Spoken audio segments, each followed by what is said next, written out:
Yan, salamat sa Diyos. Nakarating din po kami ng Barangay Maragul, Tarlac City.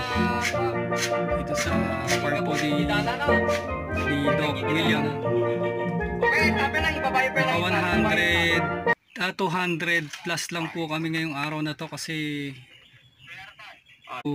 hirap na yung L300, di pala kaya ng maramihan.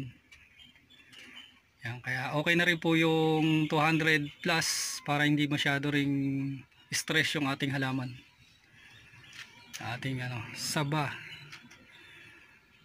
Malalaki po siya, maganda.